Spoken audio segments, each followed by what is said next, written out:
Muy bien, entonces, rector, si te parece, pasamos ya a la fase de debate, propuestas, sugerencias y quien quiera aportar fondos. Ya hemos dicho desde esta mañana que también que estamos abiertos a ello, ¿eh? Gracias. Yo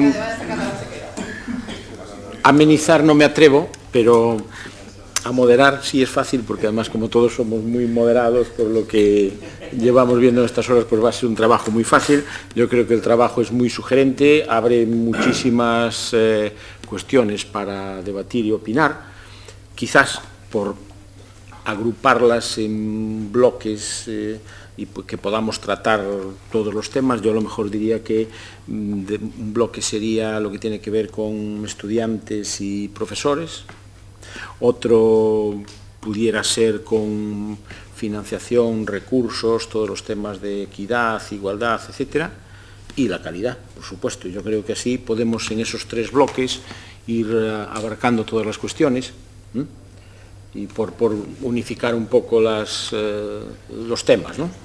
Si parece bien así, si no, pues yo me adapto a lo que todos los demás asistentes dispongan. O sea que empezamos, no sé, por quizás como la propuesta inicial, que es un poco hablar incluso del tamaño del sistema, tiene que ver con un número de estudiantes, tiene que ver con profesores, con recursos y tal. Podríamos dedicar unas primeras intervenciones en esta línea y luego pues hablamos algo de financiación y acabamos por calidad, siguiendo un poco el esquema que se ha seguido también así en la exposición.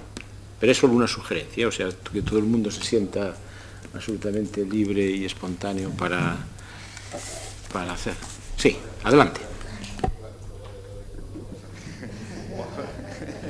Lo que podemos hacer es invertir los temas y, aprovechando la intervención de Jorge, poder continuar. Bueno, en primer lugar, felicitaros por vuestro trabajo. Es un trabajo que aporta una gran información y además en muchos casos difíciles de localizar y de encontrar, por lo tanto, pues mi felicitación, ¿no?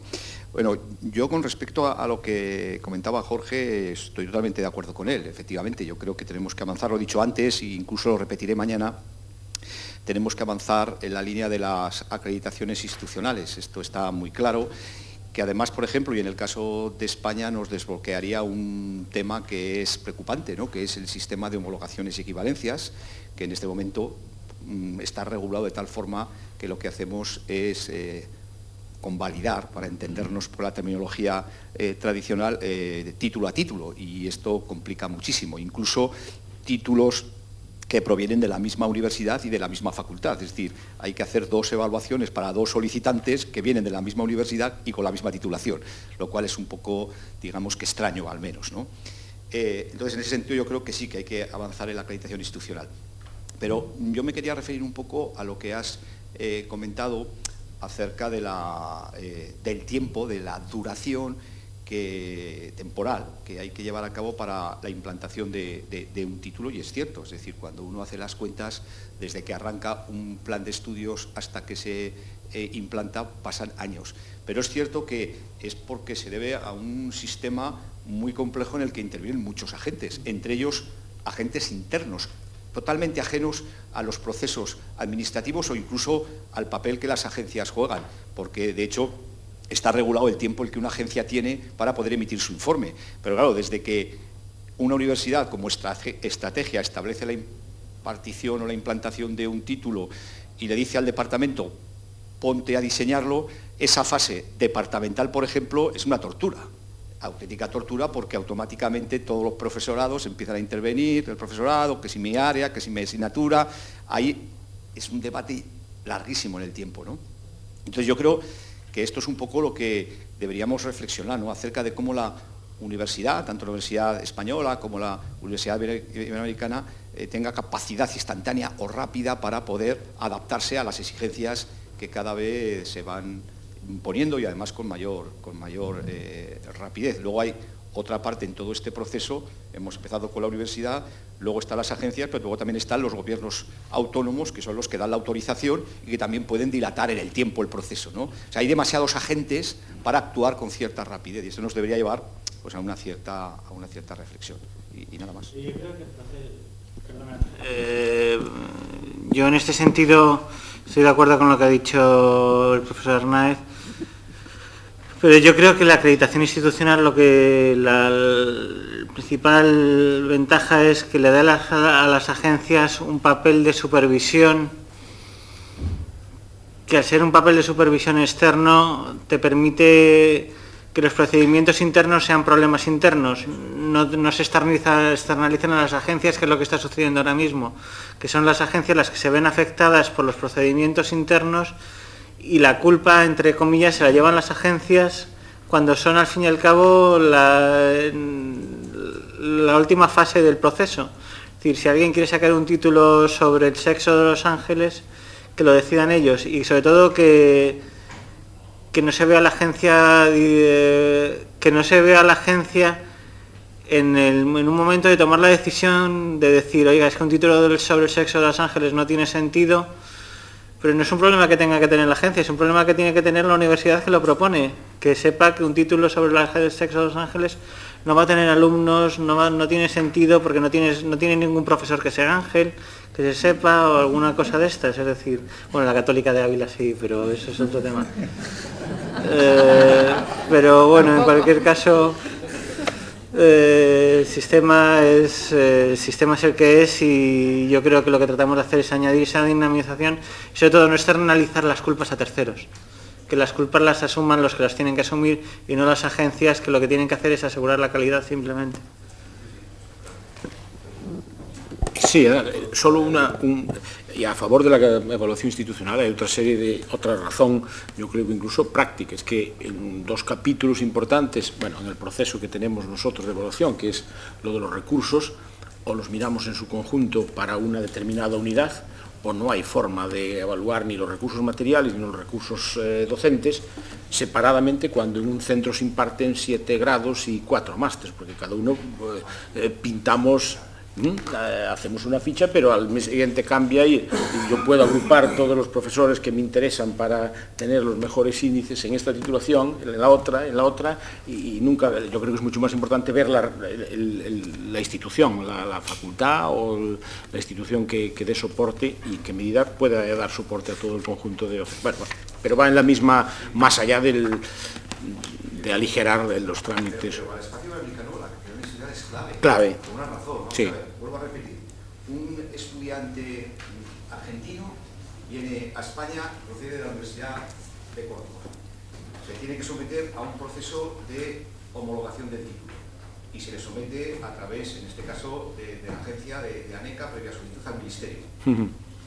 Otro estudiante de la misma universidad y del mismo título tiene que hacer el mismo procedimiento y a otro evaluador, claro. Por lo cual puede haber hasta contradicciones en los procesos de evaluación. Sí. Cuando lo lógico es que si de la Facultad de Medicina de la Universidad de Córdoba te vienen todos los estudiantes, y la Facultad de Medicina de la Universidad de Córdoba está acreditada institucionalmente, suficiente garantía para que todos los estudiantes tengan la correspondiente homologación. Esta es la clave. Sí, lógico. Sobre ese punto yo puedo dar una información. En Portugal hay una nueva legislación sobre el reconocimiento de títulos y cuando se pide un reconocimiento de nivel, si un tribunal da a un estudiante el reconocimiento de un título concreto, todos los otros que lo piden lo tendrán de una manera simplificada, automática. Esto me parece muy lógico y es lo que está correcto, porque de hecho algunos estudiantes tenían porque era un tribunal y otros no. Y así será de influencia nacional. Y está ya en práctica actualmente. Sí. Pero esa... No, es... hay una comisión nacional de reconocimiento de títulos que produce deliberaciones sobre los sistemas de enseñanza superior de varios países. Y eso no tiene tribunal. Si hay una deliberación, es un reconocimiento automático. Se registra el título y punto. Pero en algunos casos se pide el reconocimiento de nivel. Para saber si tiene el mismo nivel, no importa si es igual a que el otro, tiene el nivel. Si un tribunal dice que un estudiante de Ingeniería Informática de la Universidad de Córdoba, en Argentina, tiene nivel de máster, por ejemplo, todos los estudiantes de esa carrera que piden el reconocimiento tienen un reconocimiento automático, ya no van a un tribunal. Porque si el estudiante hizo el mismo programa que el otro, y el otro tuvo un tribunal que lo evaluó y dijo que estaba bien, todos los otros. Una pregunta que el director de la ANECA entenderá por qué hago. Imagine que es efectivamente un estudiante de la Universidad de Córdoba con el plan del 85. Y en el 2005 la Universidad de Córdoba cambia el plan de estudios de informática porque ya nadie tiene Spectrum y todo el mundo tiene ordenadores cuánticos. ¿Tendría que volver a suceder el proceso? Eso no está en la propuesta inicial de que tendría que ser en ese mismo periodo con ese plan de estudios. Lo que estamos a hacer en Porto es que lo damos si es el mismo plan de estudios. Todavía no está clarificada la información precisamente en ese punto. Lo que hacemos es, si es de la misma ocasión, si el programa era el mismo, lo damos. Si el programa es diferente, ya hay que haber un nuevo tribunal que diga si quiere o no ese nivel. De acuerdo. Pero aquí había otra turno. Sí, yo quería, abundando un matiz más en lo que decía José, el tiempo que tardamos en una agencia en realizar la evaluación de un plan de estudios son 3 meses, no tardamos más. Pues por ley, incluyendo la organización de la visita, el informe. Otra cosa es luego que hay alegaciones, que va, que viene, que el recurso, y todo esto se centraliza, ¿no? Iba más a apuntar en la clave, efectivamente, y lo decías Jorge, es el sistema de garantía interno de calidad de las universidades, y es la clave además de la acreditación institucional, la confianza que da la agencia en que ese sistema está siendo un sistema válido para garantizar los resultados de aprendizaje, para garantizar la mejora continua. Y ahí es donde nos estamos encontrando ahora las primeras dificultades, cuando las agencias estamos empezando a hacer la acreditación institucional, viendo que muchas veces los sistemas, lo voy a decir así, son sistemas de cartón piedra, ¿no? que muchas veces la universidad se hace trampas a sí misma y dice, tengo un sistema, pero el sistema no es real, no es el sistema con el que se toman las decisiones. Entonces uno coge el criterio, no sé, cualquiera de los que ponéis aquí, página 43, 44. Personal académico, y le pregunta a la universidad, ¿qué sistema tiene usted para la calidad de su personal académico? Tengo el programa Docentia, yo controlo, pero las plazas, ¿cómo las dicen? No, aquí por antigüedad, y el catedrático más antiguo, bueno, ¿qué modelo de calidad es este? O sea, tiene su modelo para hacer todo esto, pero sus decisiones las toma por otro lado. O por ejemplo, en resultados de aprendizaje, tenemos unas encuestas de inserción laboral muy buenas que dicen que las competencias que pide el mercado laboral son estas. ¿Y cómo deciden las asignaturas? No, cada departamento decide qué optativas pone. Pues ¿para qué utiliza las encuestas? Para nada. O sea, si utiliza de verdad el sistema para la toma de decisiones, ahí es donde estamos empezando a encontrar dificultades. Y luego, en esa misma línea, tiene que ser la propia universidad la que asuma, pues por decirlo así, su propio control, ¿no? Muchas veces se mira hacia las agencias diciendo, la agencia, ¿cómo no habéis detectado esto? Y yo, el ejemplo que se me pongo es, a ver, la agencia hacemos, aquí en España existe el sistema de hacer la ITV a los vehículos, ¿no? La inspección técnica de vehículos, que dice que el vehículo está bien, puede funcionar, puede... Sí, pero si ese señor al salir de la ITV, al salir de la agencia, se salta un semáforo, la agencia no está para si una universidad se salta un semáforo. La propia universidad tiene que ser consciente que los semáforos no se los puede saltar. Eso no lo hacen las agencias. Entonces, ese es el modelo hacia el que vamos. La acreditación institucional es que la propia universidad tiene que ser consciente de no hacerse trampas, y lo que nosotros vamos a supervisar como agencia es que no se está haciendo trampas a sí misma. Yo creo que eso sí que puede agilizar mucho, pero nos falta ese punto de madurez, ¿eh? Yo creo que todavía no lo hemos conseguido del todo.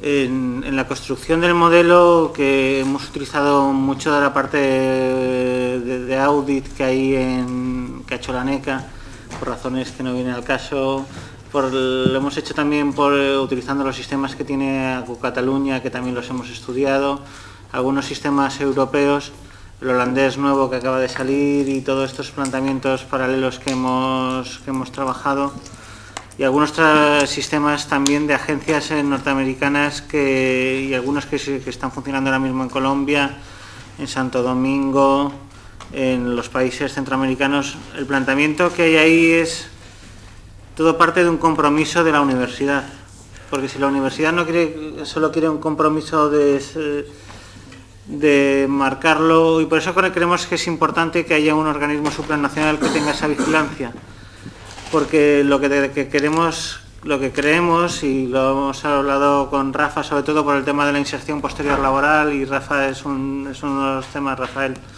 profesor Barbera, es una de las personas que probablemente entiende más de estos temas de inserción laboral, es que si no eres capaz de descubrir qué es verdad o qué no es verdad, el mercado lo hará.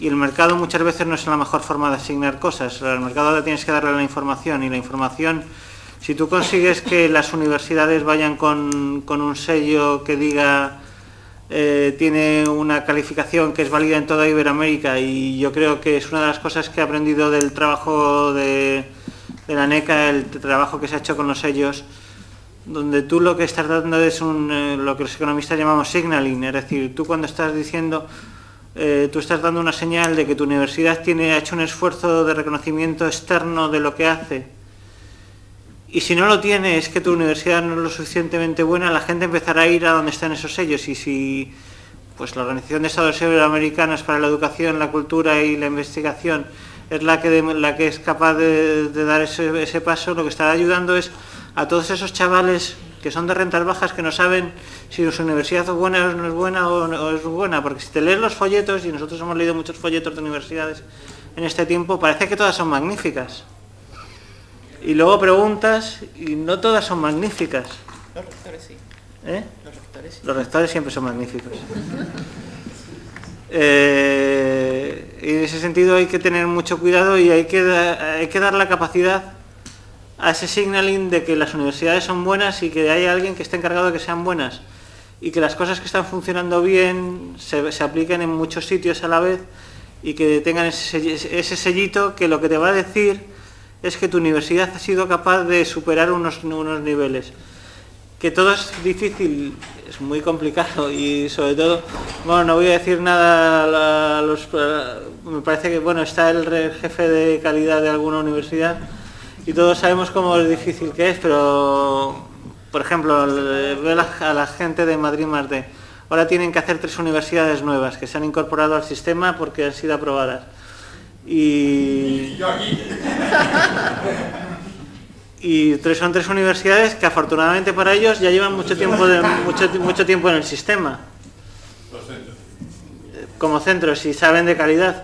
Pero imagínense, en Canarias se abre ahora una universidad que es nueva en el sistema, totalmente nueva. Y no voy a contar como que al director de Asucil qué sucede cuando tienes una universidad que es nueva en el sistema, que las distorsiones que genera, o haces un esfuerzo y tienes a alguien que se moja y que decide invertir y que decide trabajar en ello y que está cerca y que sabe cómo funciona, o es imposible. Y hay que estar cerca y hay que estar encima, porque si no, no hay que estar. Por eso yo creo que lo del organismo supranacional tiene una importancia importante. Y aparte hay otra ventaja, que al fin y al cabo quien está gestionando estas cosas en otros países son organismos supranacionales. En Europa es la Comisión a través de ENCUA, que no es un organismo público, pero como si lo fuese. Es decir, en Estados Unidos las agencias funcionan en ese ámbito. Entonces, o tienes un organismo con fuerza que representa a muchos, o te comen. Y yo creo que es una de las ventajas que plantea la OI y que plantea en este sentido. Por ahí había...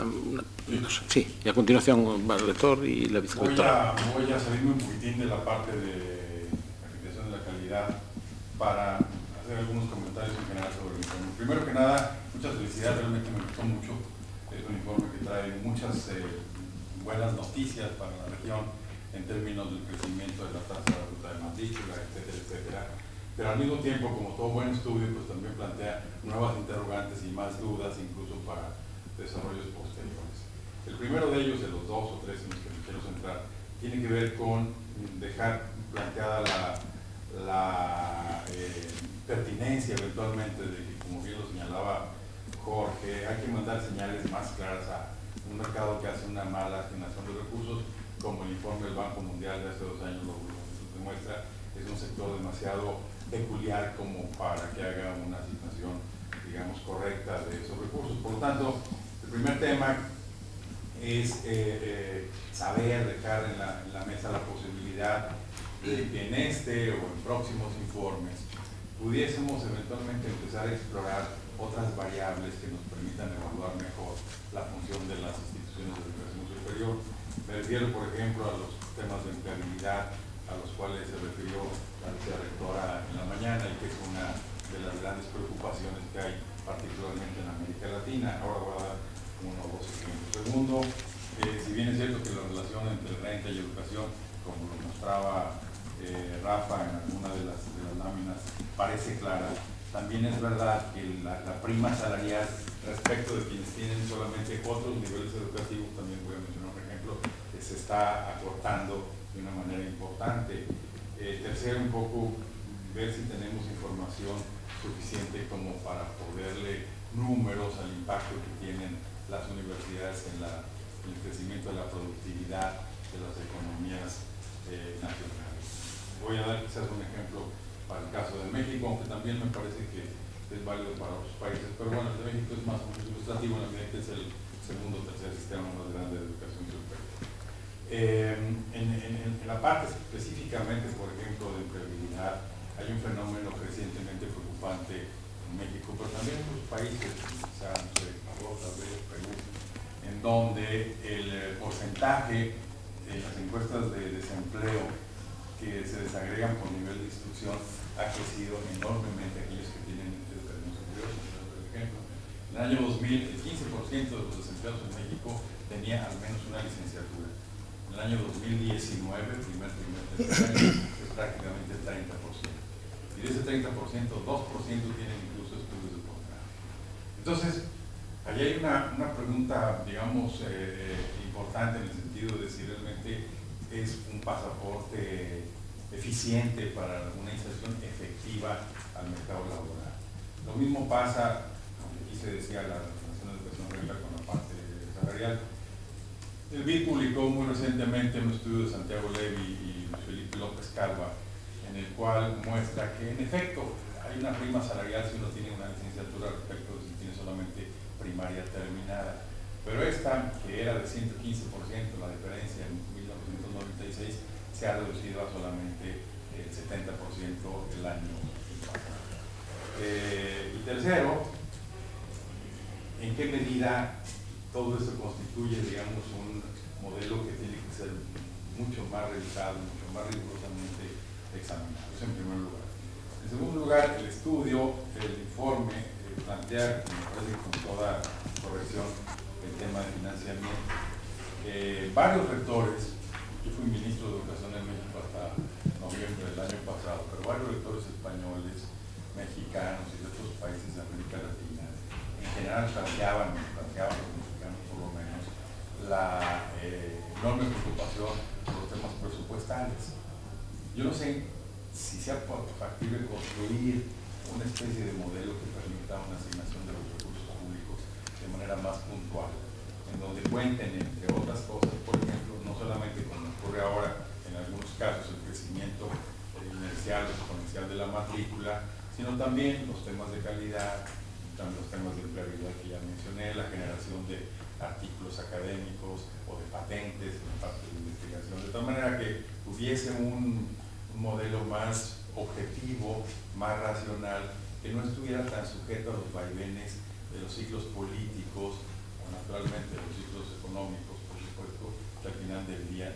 No he escuchado en el último año un solo rector de distintas partes con los que he conversado que me diga que está satisfecho con sus recursos. Ninguno. No lo hay seguramente. Entonces, ¿cómo darle una cierta racionalidad a ese tema? Porque del lado de los formuladores de decisiones de política pública en los gobiernos, bueno, también hay cuestionamientos de otra naturaleza.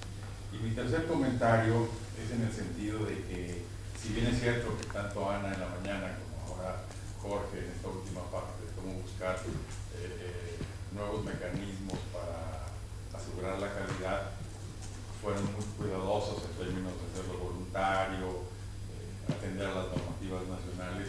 De todas formas, yo creo que estamos en un momento muy oportuno como para elevar el listón, el estándar, y si bien reconociendo las normativas nacionales, tratar de llegar a algo que tenga más fuerza vinculatoria en los países, cierta, entre comillas, lo digo en positivo, cierta presión internacional, en fin, temas de esa naturaleza que por ahora en un primer momento nos den un punto de equilibrio entre tener 34 normativas nacionales cuántas y tener una sola, un esquema de transición, a lo mejor por mecanismos. Ustedes citan el caso del Consejo Universitario Centroamericano, me parece que está planteado, por ahí se menciona el caso del Mercosur también, se puede mencionar la Alianza del Pacífico, quizás en esquemas de tipo regional intentar o pilotear algún modelo experimental, a ver cómo va funcionando, que con los años, con el tiempo puede extenderse a un mayor número de países, que permita comparabilidad, cierta estandarización de algunos de sus componentes principales, y de esa manera podamos en efecto, particularmente en el caso de las universidades públicas, ofrecerle pues, al contribuyente y a los padres de familia una institución, un programa que en efecto corresponda, y por ejemplo me parece que era muy pertinente, no al sexo de Los Ángeles, pero sí a aquellas disciplinas y o materias que están teniendo realmente o haciendo una diferencia importante en el crecimiento de las economías, en la productividad de las economías, y por supuesto en el valor agregado que la educación superior puede y debe arrojar sobre los países.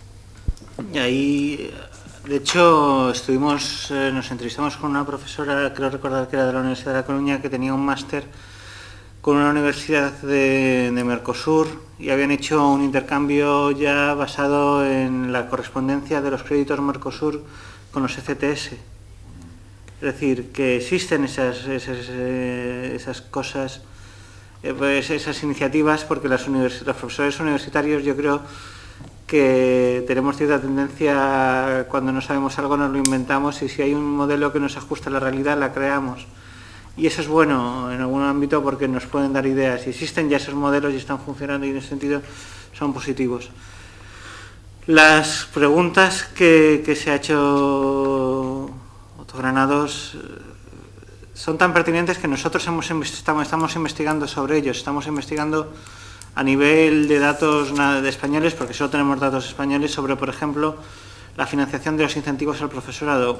¿Qué incentivos, cómo puedes financiar incentivos para que los profesores publiquen más sobre sistemas que ya se han creado? Y, por ejemplo, estaba comentando con, no sé con quién lo estaba comentando, con el rector de Santiago, que habíamos investigado un sistema de incentivos que se creó en Madrid, y vemos que, por ejemplo, que los profesores, en el momento que consiguen su plaza de funcionario, desaparecen del sistema. O sea, no desaparecen, hay los que hay son muy buenos, hay algunos que son muy buenos, pero hay muchos que desaparecen del sistema. Y estamos utilizando, aparte, lo que hemos diseñado son modelos de inteligencia artificial que son muy fáciles de mover de un sitio a otro, es decir, que son algoritmos que se pueden aplicar, ser un poco cajas negras, y siempre hay que hablar de estos sistemas, se pueden aplicar a donde haya datos sobre el mismo modelo, se pueden volver a aplicar, es decir, que son fáciles de aplicar, porque de hecho cuando los diseñamos pensando en estos ámbitos.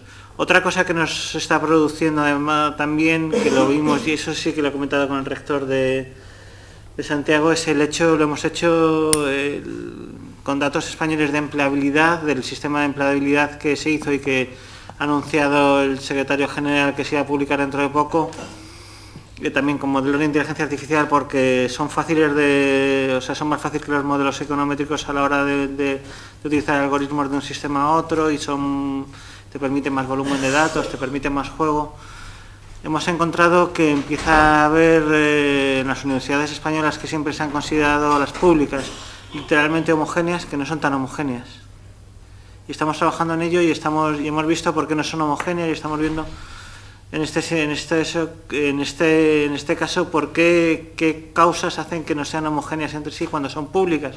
En teoría los títulos son muy parecidos, o deberían ser muy parecidos, porque todos están certificados por las agencias, etcétera, que existen ese tema. Y la ventaja de estos modelos es que se pueden aplicar pues con datos de México, de Argentina, de Portugal, son modelos que son muy fácilmente, se pueden insertar en cualquier sistema iberoamericano o lo que sea, y vamos, para nosotros lo que hemos hecho es el ejercicio de crearlos, para poderlos, sobre todo para ver cuál es la productividad. Es decir, si yo estudio ADE en la Universidad de Córdoba o la estudio en la UBA, ¿qué diferencia me genera a mí como persona? Es decir, en cuanto a calidad, en cuanto a esto, y sobre todo también, ¿por qué no consigo trabajo si tengo ese título de la UBA, o porque si lo consigo, si lo tengo de Córdoba?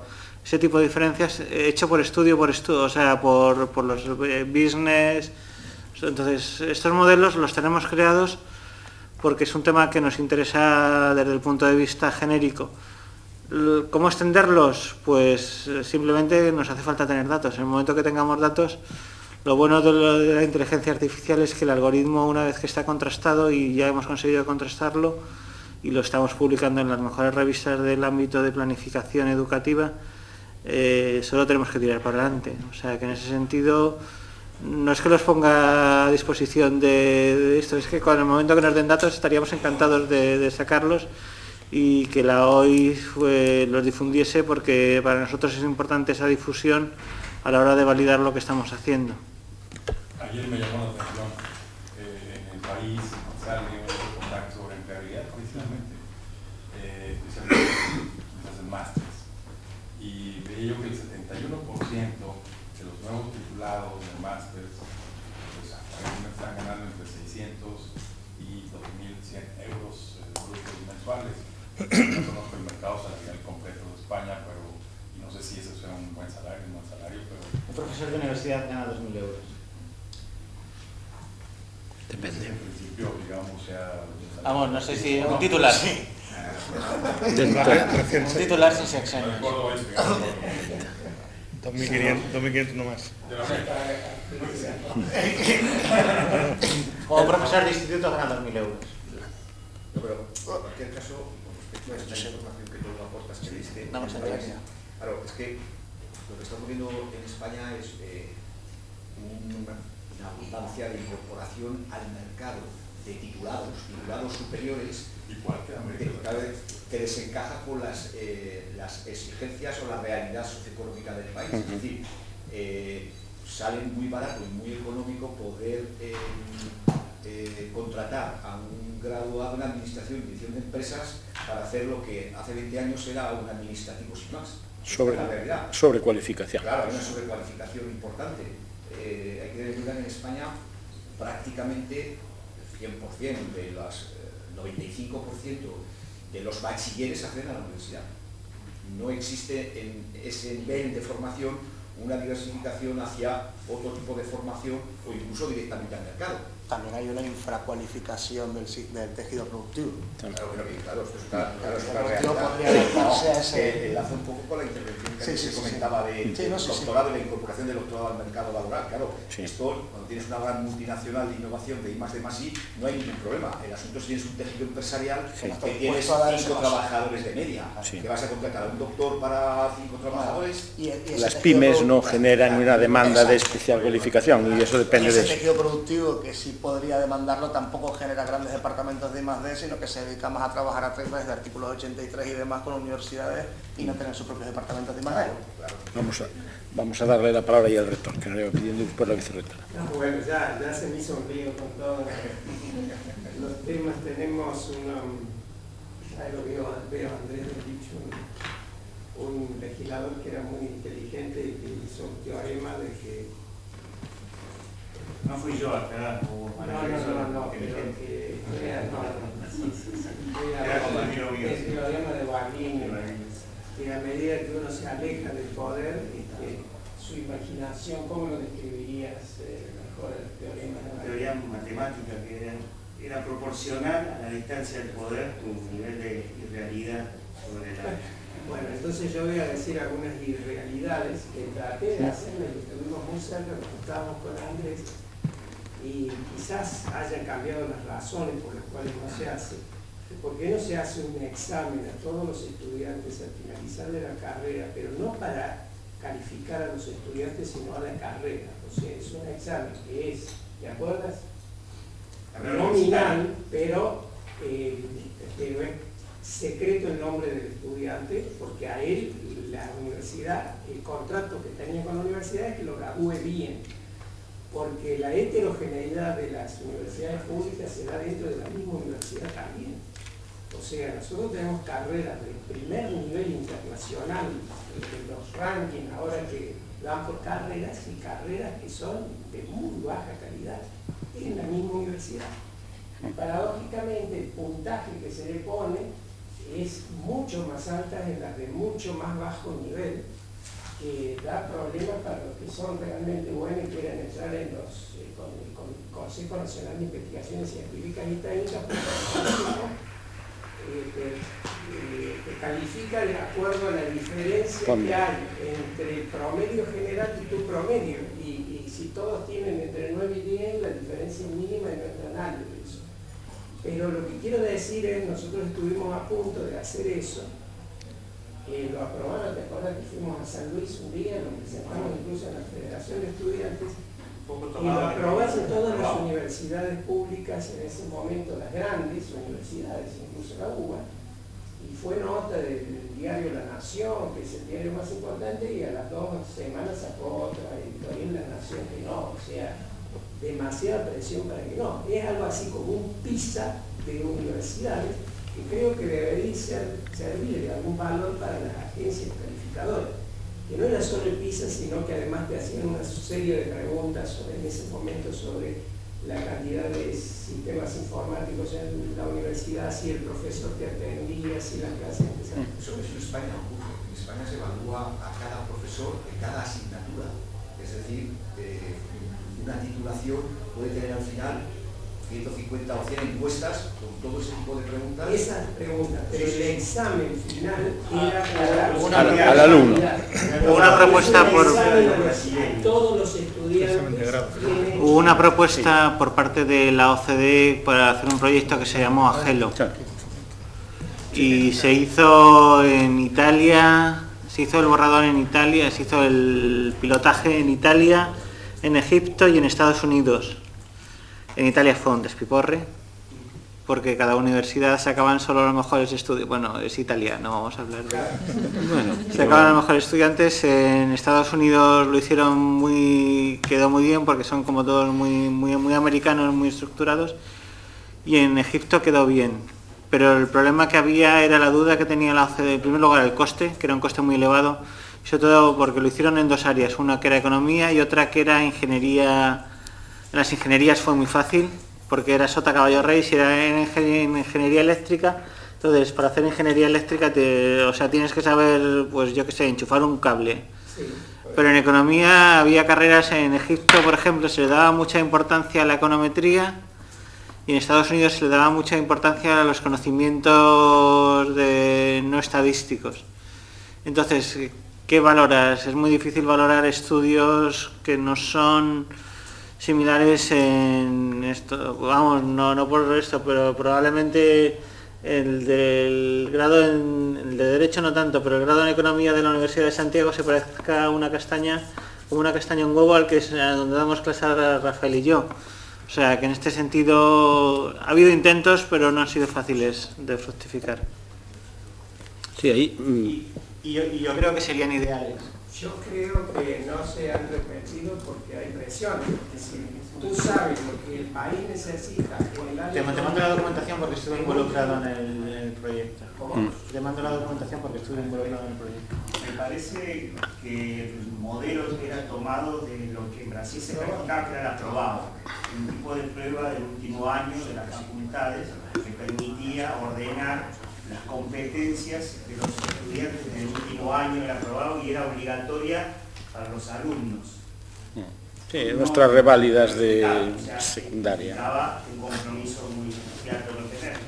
Tiene que ver con un debate, por lo menos en Argentina, acerca de los modelos de acreditación, ¿no? Aquellos que tienen más que ver con los procesos, y otras que se vinculan más a los resultados, ¿no? Cómo combinar procesos y resultados.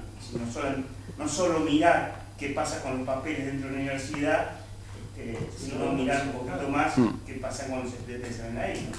Pero en intento de esa experiencia, los brasileños lo llevaron a cabo, no podría decir que lo sigan haciendo.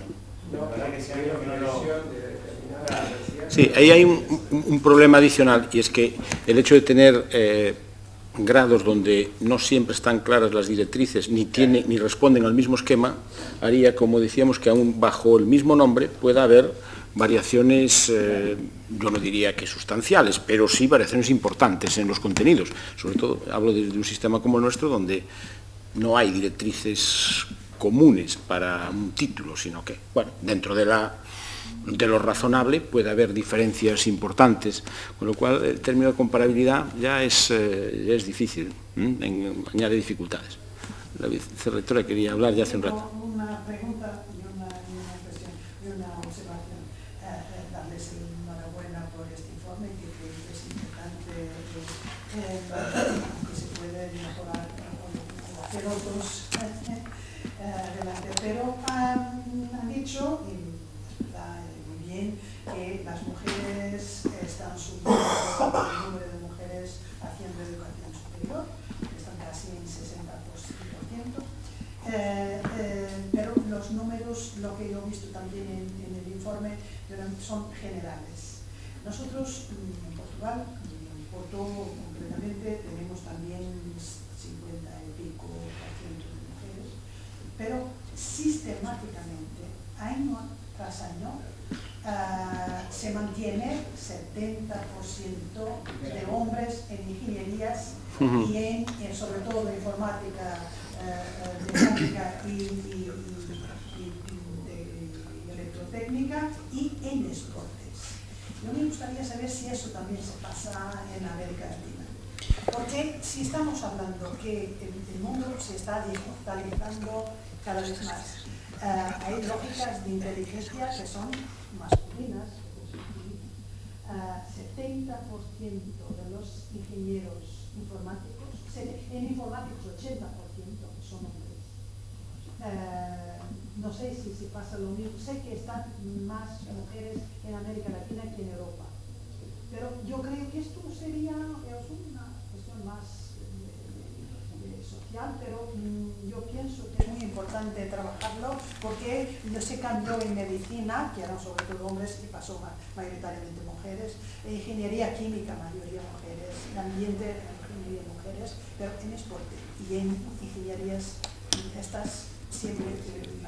Y la observación era sobre la empleabilidad, porque el problema de la empleabilidad es que hay cosas que se viven. Podemos saber cómo están las personas, si están inscritos en los centros de empleo o no, pero hay otras que no se viven. Por ejemplo, si un estudiante de gestión está haciendo trabajo administrativo, la productividad no se aumenta. O sea, no tiene el mismo pago, pero la calidad de la función y de lo producido del producto no se gana por ese nivel.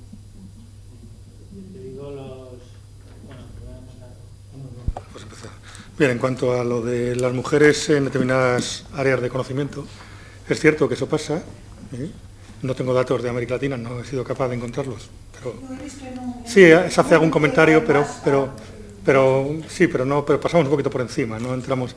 Pero sí puedo, aunque sea de forma paralela, decir lo que se ha hecho, por ejemplo, en la Unión Europea. Yo entonces, cuando estaba allí en Bruselas, hicimos una recomendación sobre la no segregación de la mujer en determinados estudios, intentando que entrara mayor número de mujeres en lo que se llaman estudios STEM, para que no fueran todos dirigidos a educación, sanidad.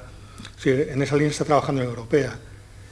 Yo creo que eso se va a producir, pero por su propio peso. Es decir, cuando uno va a la facultad de ingeniería, es cierto que hay más hombres, pero cada vez hay más mujeres. Yo recuerdo hace años, cuando estudiaba yo, mi prima es ingeniero de telecomunicaciones y era la única de su clase. Entonces eso está cambiando, lo que pasa es que a lo mejor las ingenierías tienen un componente que para la mujer es menos atractivo, que también hay que tenerlo en cuenta. No sé si, al final se puede potenciar, se le puede incentivar a la mujer para que participe más en el tipo de actividades, y yo creo que se está aumentando. Es cierto que de forma mucho más lenta. En el caso contrario, por ejemplo, tenemos en sanidad, está la carrera de enfermería. En enfermería se habla de enfermeras. Mi hijo estudia enfermería y le llaman enfermera. Entonces, eso son carreras que poco con el tiempo irán cambiando y habrá más hombres en determinadas actividades y más mujeres en otras. Lo que pasa es que hay carreras que por algún motivo están como más marcadas por cuestión de sexo y de ahí esa posición de la no segregación de las mujeres. Y ahí se intentaba, pues esa recomendación que se aprobó en el Consejo Social del... Trabajar en enseñanza básica. Claro, pero es que eso, aparte de que luego hay muchos componentes familiares, sociales, se influyen muchísimas cosas. Pero es cierto que se puede potenciar de manera clara hacia las mujeres para que puedan determinar cualquier tipo de estudios. Yo hay un par de comentarios, porque sé que el trabajo que está haciendo la OI es un trabajo, como se ha dicho, de educación, no es un trabajo de educación superior, es un trabajo de educación, sobre todo yo creo que es un trabajo de visibilización de las mujeres que son STEM. Porque cuando tú buscas a un científico, todo el mundo piensa en Stephen Hawking. Dicen, joder, es un señor que hace... Pero no sale una señora diciendo, acabo de descubrir que es un agujero negro. Yo creo, y la OI me consta que está trabajando duramente sobre esos aspectos, en el sentido de que sean las mujeres las que signifiquen el role model de los asuntos científicos, es decir, de los aspectos científicos, porque las hay. Y además, lo más curioso, y esto saben más los rectores y los que están encantadas de salir afuera y decir, oiga, que yo me dedico a hacer números, es decir, que yo por la mañana me levanto y si no escribo una ecuación no estoy contenta. Mientras que es un aspecto que yo creo que es importante. Entre los dos comentarios más. Hay un aspecto que es el de las mujeres en educación. Con los estudios que estamos haciendo sobre incentivos nos encontramos, una de las cosas que esperábamos encontrar, pero que ha salido muy, muy reforzada, es el tema de que las mujeres en España, cuando llegan a la plaza, antes de llegar a pasar a ser funcionarios, como se llama PDI funcionario en España, funcionan en media mejor que los hombres.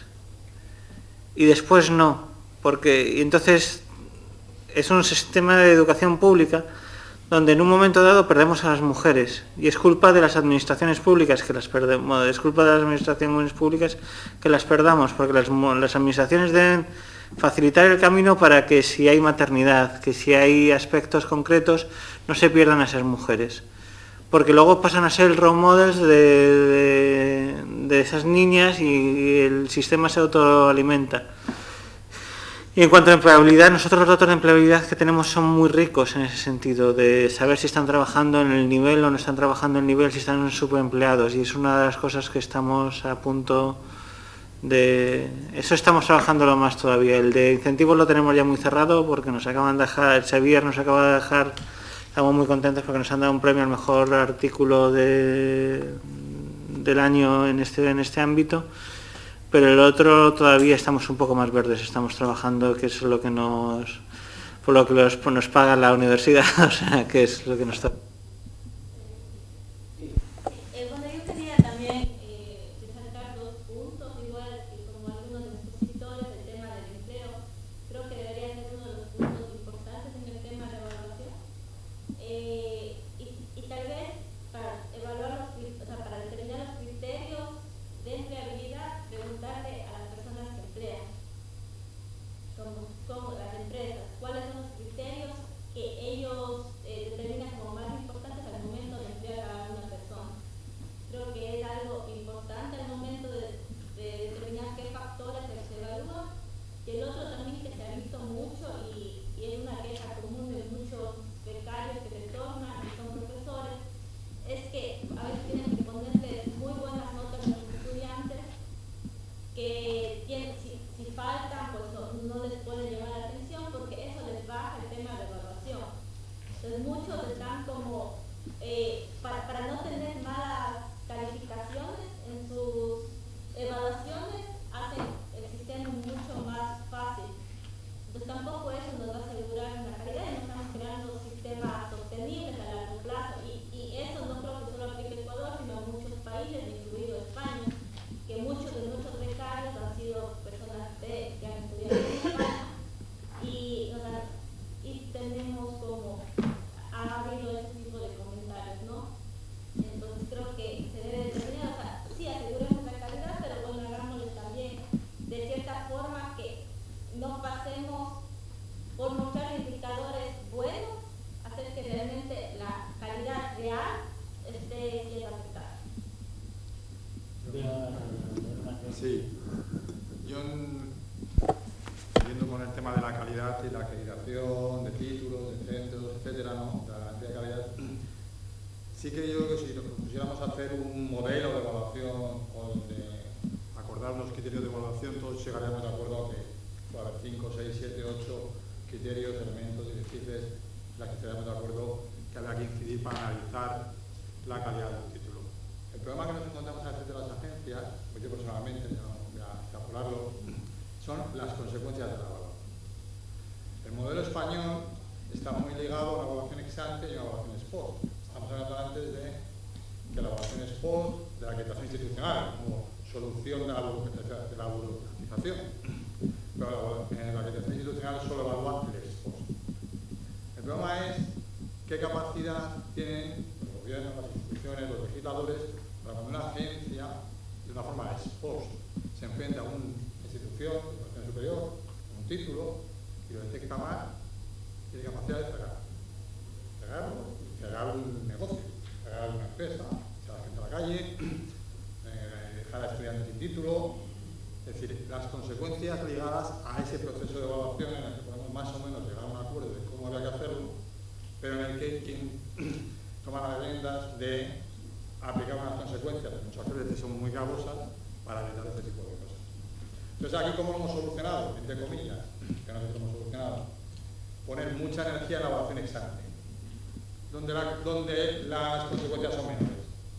Bueno, las consecuencias es que las 500 páginas de la que habla el director general esta mañana, el secretario general esta mañana, les decimos que no. O les pedimos más información por si acaso y les pedimos exactamente el calzado que usa el profesor y si va a ir antes de las 9 o después de las 9 para intentar acumular una serie de garantías que nos permitan decir luego que no las cumplido. Porque ahí podemos ser, digamos, contrastar la hipótesis alternativa y estar casi seguros de que ese modelo va a funcionar bien. Pero luego vamos al ex post y si encontramos que está mal, la dificultad que nos encontramos o se encuentra la sociedad para abordar ese problema es muy grande. Yo creo que el problema está más que en la propia calidad, la propia evaluación, que más o menos todos vamos a estar de acuerdo con lo que es, en las consecuencias que tenemos con esos instrumentos. Y si me permite, sí, un comentario. Yo creo que este es un tema clave, porque es un problema de las universidades, pero es un problema al menos también de la administración. Yo creo que nos es común miremoslo a España y miremoslo a Latinoamérica. Si tenemos una asignatura pendiente en la administración pública y las universidades públicas somos administración, es que no sabemos evaluar el desempeño, es decir, incentivar al bueno y desincentivar al malo.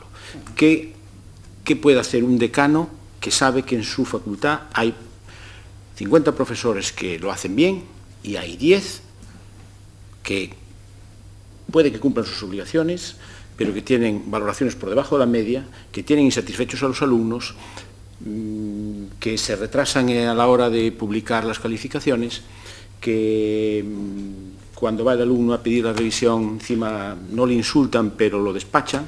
Todos sabemos qué pasa. ¿Qué hace? ¿Qué remedios tiene el decano en su mano? ¿O el director de departamento? ¿O el rector? El problema está en que saltamos a otro problema. Sí, de la gobernanza. Ahí está. No. Claro, efectivamente. A ver los hilos. A ver los hilos sin... Yo voy a poner un caso concreto llevado al extremo, porque no, si hay una infracción, hay un expediente sancionador. Ahora, hay supuestos donde no se infringe nada. Yo tengo... Más, aquí no hay nadie en mi universidad. Lo puedo decir. En mi facultad, los 4 profesores que mejor cumplen con todas sus obligaciones son profesores de una materia de primero, donde el índice de aprobados no pasa del 20%. Nunca. Los mejor valorados de la facultad, por sus alumnos, porque los alumnos, entre otras cosas, valoran antes de la evaluación, cosa que es difícil de explicar también, en la valoración de la calidad de la docencia. Cumplen escrupulosamente, tutorías, tal. Lo que pasa es que tienen unos criterios absolutamente rigurosos hasta el extremo y no hay manera de salir de ahí. Hubo algún momento que se tomaron medidas, decir, bueno, pues mandamos los exámenes a evaluar por una comisión externa, pero casi de externo de otro planeta, ¿no?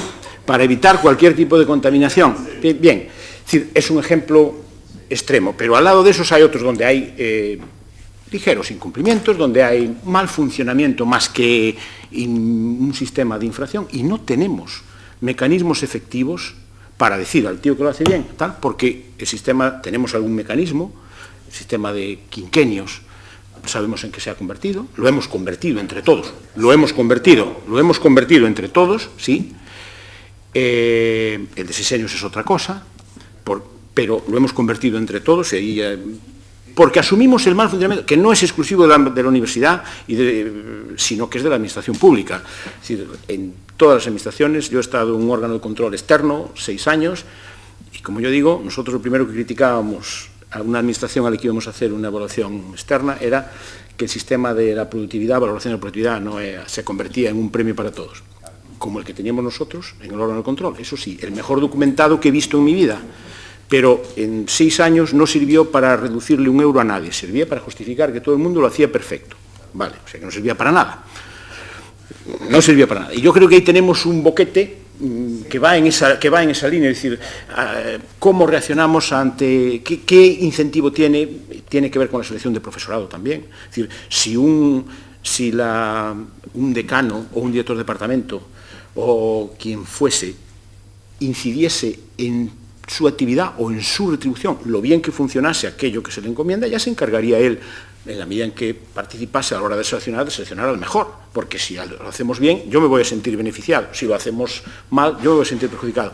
Pero eso, desgraciadamente, por el sistema que tenemos dado, y efectivamente es un sistema de gobernanza en sentido amplio que tenemos, en la experiencia que nosotros conocemos, no nos está funcionando.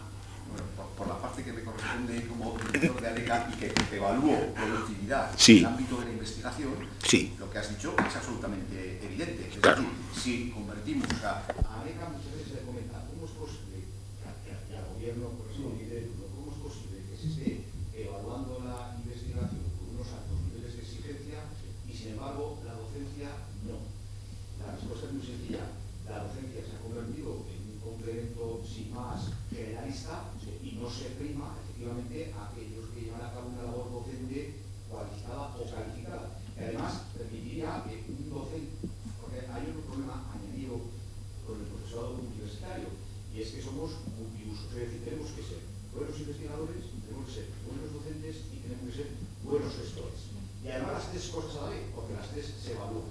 Probablemente dentro del sistema habría profesores que optarían por llevar a cabo proyectos de innovación docente más que proyectos de investigación y avance de la ciencia, y que tendrían que ser tan absolutamente evaluables y, digamos que, valorados que los otros no. Entonces, si fuésemos perfilando esas carreras profesionales con la correspondiente productividad, probablemente ganaríamos mucho. Y el rector, efectivamente, a la hora de evaluar la calidad de su profesorado, en este caso de ese departamento, pues aquel que no cumple no tendría ese contexto de productividad, y el que cumpliese con los parámetros tendría ese contexto de productividad y mejoraría la calidad. Pero esa construcción es consecuencia de una filosofía que tenemos en la educación pública que nos lo contamina uno, no nos... Yo os voy a contar una anécdota que, como sabéis, he vuelto este año, me ha pasado un poco como a Otto, y he salido del gobierno de ser secretario general. El año va a hacer ahora 1 año, la semana que viene hace 1 año, y he vuelto a dar clases, o sea, he cogido la tiza como me corresponde, y me suspendía un 35% de estudiantes, de ese 35% de estudiantes sobre 60, pues los que fuesen, se me presentaron 5 y aprobaron todos. Y se lo comento a la directora de departamento y me dice, ostras, vas a tener problemas, has aprobado a todo el mundo. Porque la gente del sistema interno de garantía de calidad de la universidad, cuando ve que se ha aprobado a todo el mundo, te empieza a llamar para ver por qué se ha aprobado a todo el mundo. Joder, pues se han presentado, serían buenos, ¿no? Y me quedé un poco pasmado de que el sistema a veces es un poco perverso en este sentido. Ya no vuelvo a aprobar a todo el mundo, que se jorobe.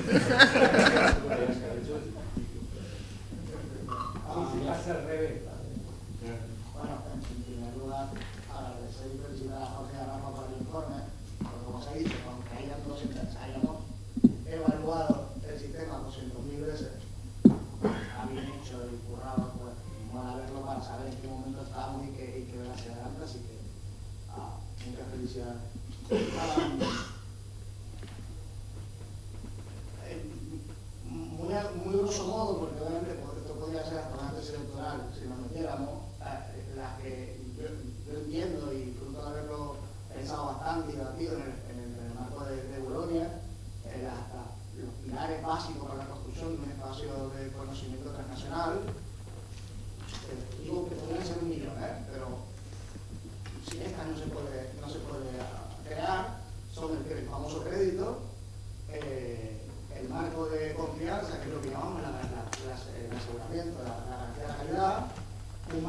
certificaciones de educación superior y una estructura democrática y democratizadora con apoyo gubernamental.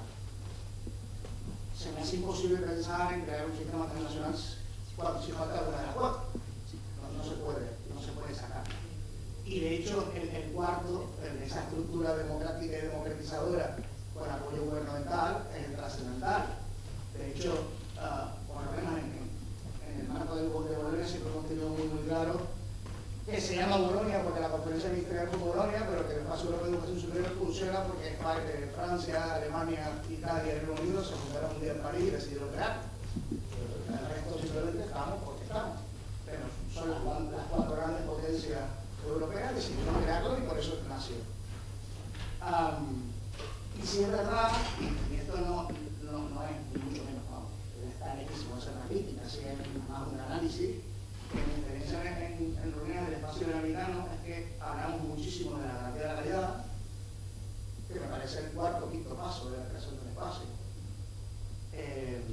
Sí creo que, por lo menos lo que está en el informe, lo que se habla y demás, yo creo que estamos muy preparados para que cuando haya un apoyo decidido gubernamental se puede crear, pero sin crédito, sin marco de cualificaciones y sin estructura, no hay nada que hacer. Y de hecho, a mi parecer, a los países, por supuesto a España y Portugal, y de lejos, ya estamos en Europa, pero cualquier país latinoamericano no le interesa, no sé hasta qué punto le puede interesar crear una estructura de garantía de la calidad subyugada a una estructura supranacional sin existencia de una consecuencia de esa estructura supranacional. Quiero decir, yo como país latinoamericano creo un gran sistema de garantía de calidad con intereses nacionales, con mi lectura de cuáles son las posibilidades que nos puedan beneficiar y ya está. Y un sistema supranacional de garantía de calidad no es eso, bastante más complejo y se pone muy cosuda muchas veces en Europa y hay que comerse muchas cosas. Entonces mi pregunta es eso, sobre todo para estas tres patas que me faltan, que es el crédito, el marco de cualificaciones y la existencia o idea de existencia de una estructura democratizadora, cómo está la cosa, porque cómo lo veis, porque si no me equivoco, no me acuerdo del año. Veracruz, si no me equivoco, es la primera vez que o Salamanca, estoy hablando entre Veracruz y Salamanca, ustedes que saben bastante más que yo, sabrán corregirme cuál de las dos es donde se crea el espacio iberoamericano de conocimiento, no sé cuándo se decide crear, no sé cuántos años han pasado, y seguimos estructuralmente, gubernativamente, exactamente igual que Salamanca. Entonces, o sea, soy canario y me encanta el optimismo, soy la persona más feliz del planeta y me flipa todo y busco siempre el lado positivo de todo y por dentro de todo esto hay mucha felicidad. Pero me vuelve loco el espacio iberoamericano. Pero creo que muchas veces estamos dando vueltas siempre al mismo punto y falta eso. Pero no sé. Sí. No, pero lo que comentas es básico. Al menos desde mi punto de vista, ¿no?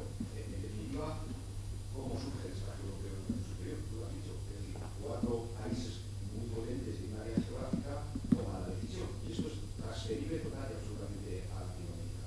Y a partir de ahí se van adquiriendo los diferentes países lo que velado cada de asunto, ¿no? De hecho, sin duda,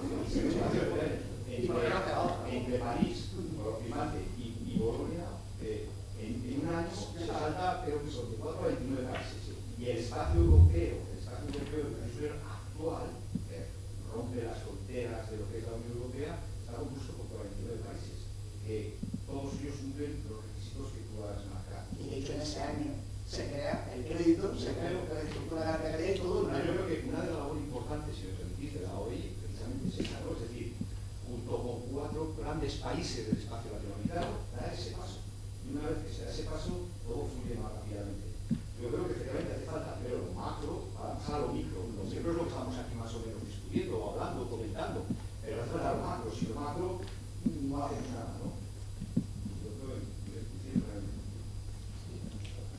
Sí, no, yo estoy de acuerdo. Incluso Mañana había presentado un cuadrito desde el año 2005, en el año 2007 se universalizó Facebook, apareció el iPhone y que cambió la educación. Y nosotros, pero yo empiezo desde un poco antes del año 2000 que empezamos a hablar de estas cosas, pero recordemos que los créditos comenzaron en el año 1869 y la currícula abierta y todo es caro. Pero bueno, acá hubo 4 países y hubo una decisión. Quizás no la podemos tomar así a la decisión, pero vi que se sumó Turquía, se sumaron otros países y hay muchos en América Latina. Y hay que empezar con algo, y hay que empezar con los créditos, ya no hay ninguna duda. Y hay gente que nosotros tenemos, acá está la vicerrectora, que estoy hablando que el Consejo Universitario Nacional de 50 universidades, vamos a arreglar con algunas universidades, con Porto, digamos, de empezar a reconocernos los créditos. Una vez que se reconozca la gente a la edad se suma. Porque el tema es romper esta inercia, sabemos que somos conservadores en las universidades, y comenzar con algo. Así que te felicito por la manera de resumirlo, pero eso es lo que es, y es fácil. Incluso la compatibilización de los títulos, esto de que son... Nosotros tenemos una paradoja. ¿En dónde estamos teniendo la, entre comillas, deserción en las carreras de gente que no termina las carreras y que son desertores en las ingenierías? Porque se van a trabajar en las empresas de tecnología, de la información y la comunicación, que no les interesa el título, les interesa el conocimiento. Y después vienen a reciclar su conocimiento. Entonces, si nosotros logramos luego de eso una compatibilización del nombre, nosotros tenemos, cuando hablabas, tenemos títulos que son el mismo título, pero que los planes de estudio son diferentes. Bueno, pero uno debería saber qué es lo que necesita un abogado.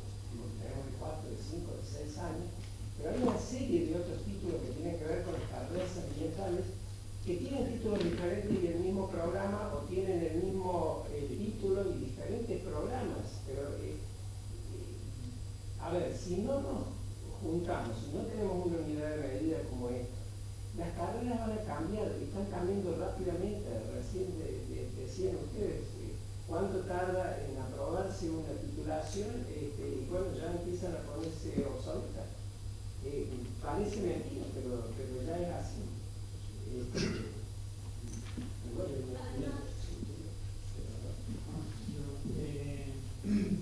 Felicitar que estamos haciendo por el excelente, por el informe que se ha hecho.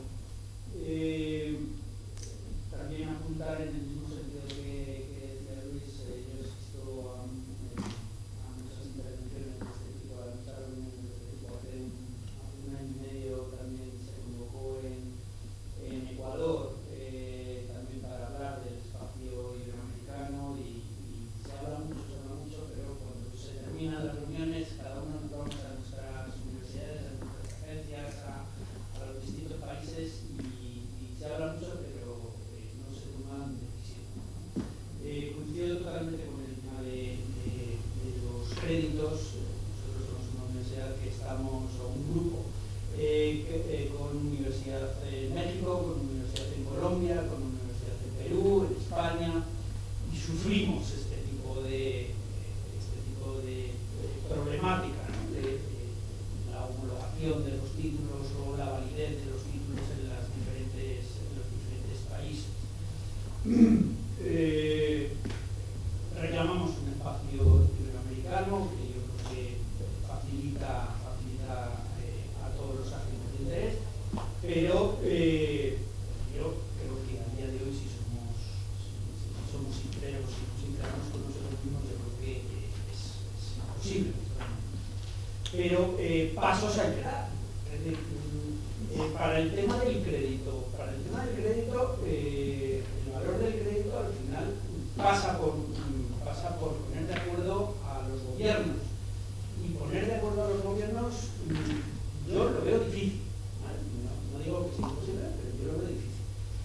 Yo creo que tenemos que ir a poner encima de la mesa, yo creo que es un acierto lo que se plantea en el informe, con el tema, o sea, por el área en el que yo más estoy, que es el sistema de garantía de calidad. Los sistemas de garantía de calidad en todos los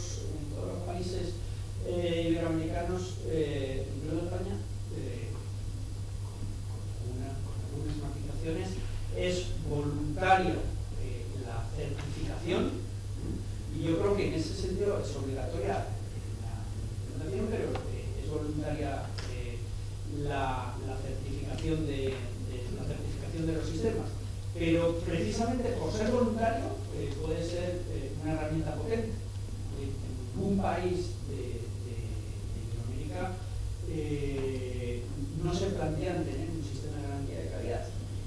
Véase el audit en España o en Colombia, en el que ANECA también está haciendo, y otras agencias están haciendo esfuerzos importantísimos para llevar estos sistemas y extenderlos, y se reconoce por parte de las instituciones universitarias o con responsabilidad en la educación superior.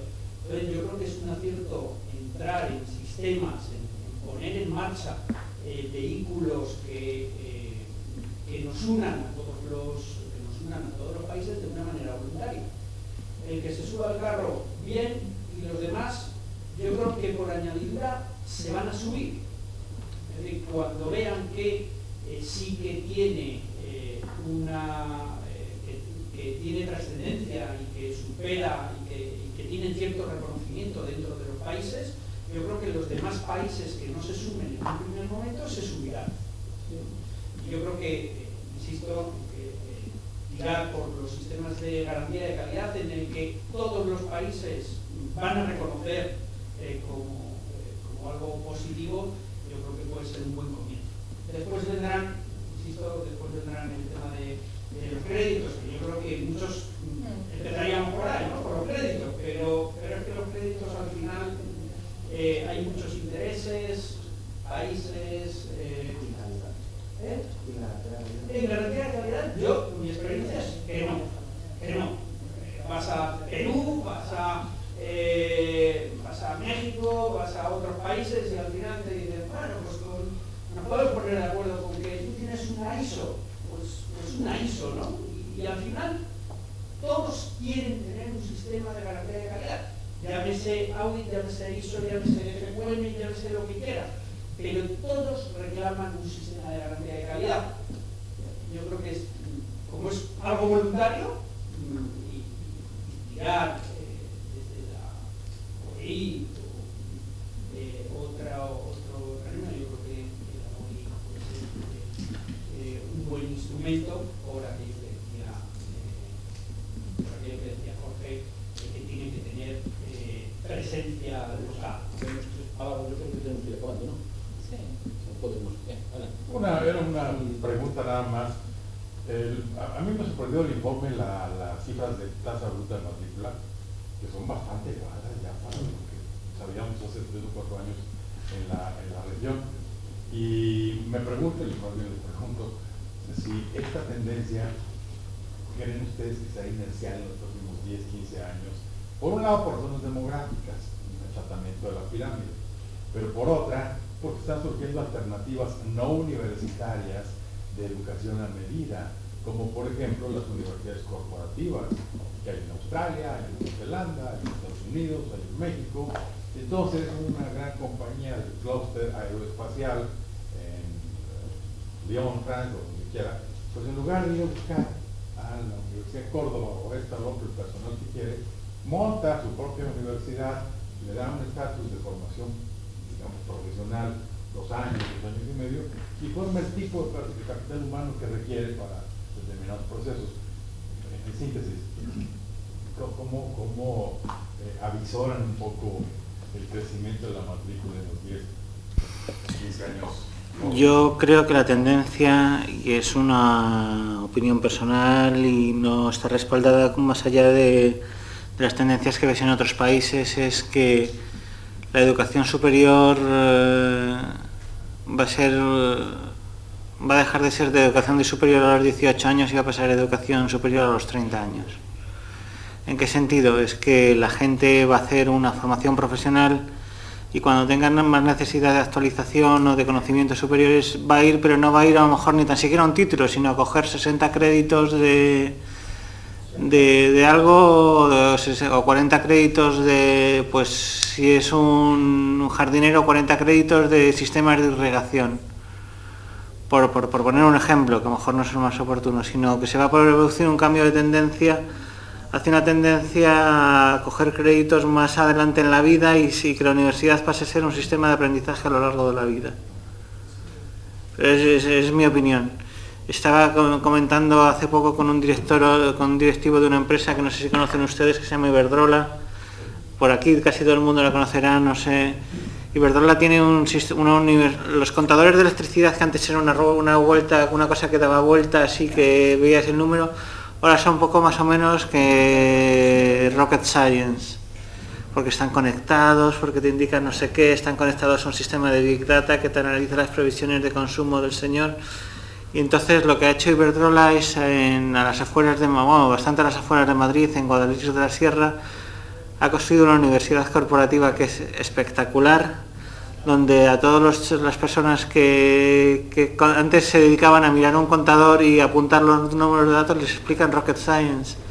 Porque para manejar un contador ahora hay que tener, un contador ya no es simplemente enchufarlo y mirarlo, sino hay que enchufarlo y hay que enchufarlo al teléfono para que mande la señal a la sede y en tiempo real está recibiendo la señal y esos datos se pueden manejar. O sea, y lo está haciendo en forma corporativa, porque nadie utiliza más el contador de Iberdrola, solo Iberdrola.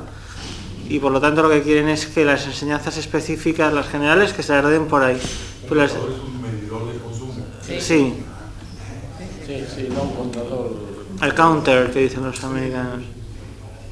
Es que yo los estuve viendo los contadores y eran como, es decir, tienen más chips que un portátil, es decir, son cosas que de ser un sistema que daba vueltas y vueltas y lo único que mirabas era la vuelta, ahora te empiezan a medir y empiezan a analizar si hay sobrecargas en la red, te envían información en tiempo real a la sede de Iberdrola, los millones de contadores que puede tener Iberdrola, que tienen Estados Unidos y Iberoamérica, y están trabajando en esos porque está cambiando el sistema y necesitan gente que tenga una formación general de cómo enchufar algo, pero necesitan una formación específica para manejar un equipo concreto que es ese contador, y les da igual que seas filósofo o ingeniero nuclear, el contador te lo tienen que explicar ellos.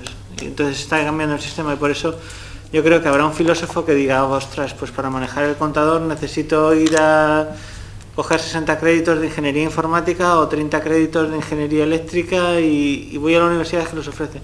Y las universidades vamos a tener que cambiar, porque si no nos adaptamos vamos a ser, pues eso, sitios muy bonitos con edificios muy vetustos que son nuestros, pero no vamos a servir para lo que quiere la sociedad. Vamos a quedar sin trabajo, Pero somos funcionarios, ¿de qué más da?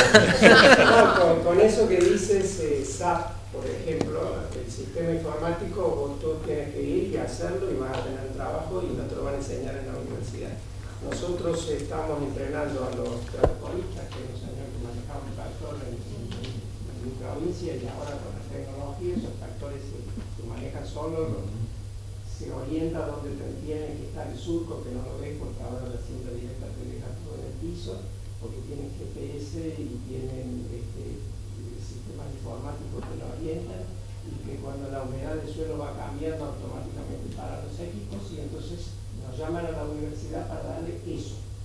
Y las fábricas de maquinaria necesitan gente que sepa control numérico, no quieren un ingeniero, quieren a alguien que en 4 o 5 meses tenga control numérico, aprenda control numérico. O sea, tenemos que hacerlo, y lo estamos haciendo por crédito. Quiero decir que no es difícil introducir el sistema de crédito, porque en la Argentina discutimos, y cuando lo pusimos se anotaron 50 universidades, y están enojados otras que quedaron afuera porque no se anotaron en el momento. En el momento que vean que nosotros nos reconocemos créditos con algunos sectores de la Unión Europea, se van a sumar, y los tenemos desde los cubanos, los nicaragüenses, los costanos. Tuvimos 3.500 directivos universitarios de este año, que el año pasado que se hizo la Conferencia Regional de Educación Superior, que ahora va a venir Pedro mañana. Y una vez más, luego de 10 años, de nuevo, lo mismo que pasa, se acordó el sistema de crédito, por eso vamos a abrir la oficina de cumplimiento de así que, de nuevo, felicitaciones. Yo pregunté si esto está grabado porque lo necesito conferencia en la tuya, porque este tema ha sido extraordinario. Disculpen que hayamos Sí. Bueno, igual, tomándome a la exposición. Yo quería brevemente dar dos ejemplos. Yo estudié un programa Erasmus en el cual era un consorcio de más de 10 universidades y podíamos escoger universidades de África, de Asia, de Latinoamérica, de Europa. Y yo creo que la movilidad va mucho más allá de cumplir tal vez un pensum académico, es un tema de complementar nuestra educación y también es un tema de experiencia. Entonces, creo que eso se debería considerar. Además, por ejemplo, ahora hay una universidad, en la universidad donde estamos, actualmente laboro, está recién creada hace 4 años por un tema fue creada por la Constitución del Ecuador para educar a los futuros educadores, ¿no? A profesores de escuelas y colegios, y recién empezamos el proceso de movilidad. En este proceso, en todo el proceso de movilidad nos dimos cuenta de que irse a otras universidades no podían como seguir las mismas materias que ellos tenían en su universidad de origen. Entonces, es un tema de complemento. Hay asignaturas que son como muy importantes que ellos sigan, se han visto metodologías como que estudien a distancia o que cuando regresen puedan escogerla. Y también como puedan escoger de diferentes carreras, de diferentes materias, de cierta forma que complementen sus estudios, porque hay habilidades que no solamente da la academia, sino que se pueden ir complementando con otras universidades. Entonces, finalmente quisiera,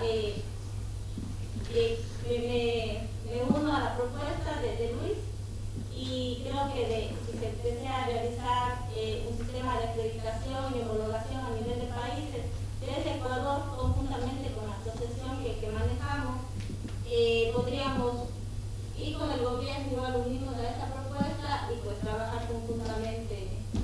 Creo que ese es el punto. Creo que las acciones son más importantes igual y pues si puede salir de aquí algo tangible sería más importante. Pues sí, cerramos la sesión por hoy. Muchas gracias desde luego a los ponentes y al rector por moderar, a todos por su participación.